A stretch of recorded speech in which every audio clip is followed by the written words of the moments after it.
गोरछा की स्थिति को अभी फिलहाल आप क्या देखें? देखिए, अभी काउंटिंग चल रही है, गिनती चल रही है, पूरा नहीं हुआ है, लेकिन जो अंतर है मतों का, उससे मुझे लगता है कि हम जो है से वो सीट को हारने वाले हैं। लेकिन इस हार से कोई जो है से फर्क नहीं पड़ने वाला है, सरकार को कोई अंतर नहीं होना है, और उपचुनाव से सरकार बनती बिगड़ती नहीं है, सरकार अपनी स्थिति में रहती है। लेकिन मैं इतना तो कहूँगा कि बोचहा में पहली बार मैं चुनाव लड़ रहा था, अपने सिंबल पे लड़ रहा था, और हम वहाँ के लोगों के बीच में हम अपने आप को समझाने में कहीं ना कहीं विफल रहे हैं, अपने सिंबल को सही तरीके से स्थापित करने में विफल रहे हैं। उसको हम देखेंगे कि क्या क्या कारण रहा है, कौन से कारण रहे क्या, और जिसके कारण हम वहाँ विफल हुए हैं। इसके बाद में जो है राजद ने कहा है कि पूरी कैबिनेट को उतार दिया, पूरी कैबिनेट को कैम्प करा दिया, नहीं हुआ तो अंत में मुख्यमंत्री को वहाँ जनसभा करवा दिया बीजेपी ने, लेकिन उसके बावजूद बीजेपी वहाँ हार रही है। इसका मतलब है कि कहीं न कहीं लोगों ने बीजेपी की नीति को स्वीकार नहीं किया। कोई जो ऐसे राजद को इतराने की आवश्यकता नहीं है, ये उपचुनाव है।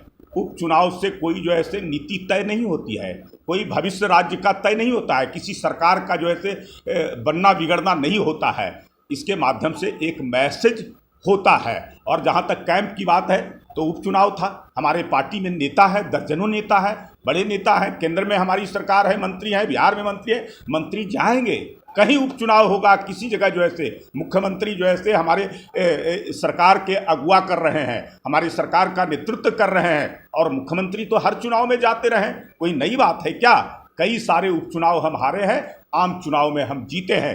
राजद के ऊपर बिहार के लोगों को भरोसा नहीं है। कोई एक उपचुनाव जीत जाने से जो ऐसे ये अपने आप को भविष्य तय कर लें कि बिहार में हमारी सरकार बन जाएगी। बिहार के लोग न भरोसा किए हैं, न आगे भी उनके ऊपर करेंगे। तो करें कि ये झांकी है या विधानसभा का फ्लोर बाकी? अरे भाई, अभी तो विधानसभा का चुनाव हुआ था, आम चुनाव 2000 में, पता चल गया ना उनको जो ऐसे पूरा झांकी नजर नहीं आया है, और आगे भी जो ऐसे उनको पता चल जाएगा। उनके ऊपर बिहार की जनता का न विश्वास है न रहेगा। उनको नज़दीक से लोगों ने देखा है, कितना भी माफ़ी मांगे, कितना भी कोशिश करें, कितना भी नाक रगड़ें बिहार के लोगों को, हम लोगों ने सेवा किया है, हमारे ऊपर उनका विश्वास है। जब भी आम चुनाव होगा, लोकसभा का हो विधानसभा, भरोसा हमारे ऊपर है, हमारे ऊपर ही रहेगा, उनके ऊपर नहीं है, न रहेगा। एक अंतिम सवाल है, क्या आपको लगता है ये जो संकेत का लग रहा है कि वहाँ जाति का समीकरण टूट गया जो बीजेपी के पक्ष में कभी होता था?